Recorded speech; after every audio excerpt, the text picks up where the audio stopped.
Hi, I'm Ryan Taylor, Service Manager with the Ron Lewis Auto Group, and I'm here to show you a couple quick maintenance tips on your vehicle. Today I'm going to show you how to check your oil level. Obviously, you're first going to open the hood, locate your dipstick. Pull the dipstick out of the dipstick tube, wipe any excess oil off using a rag, place it back in, making sure it goes down all the way, removing it a second time, and verifying that your oil level is in the cross-hatchings of the dipstick. As you can see here, it's about halfway up, which is a safe oil level for your vehicle.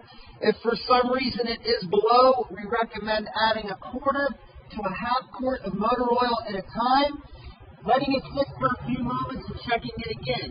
If you have any questions on what type of oil your vehicle takes, as you can see here, it's marked right on the oil fill cap. This Jeep takes 0W20.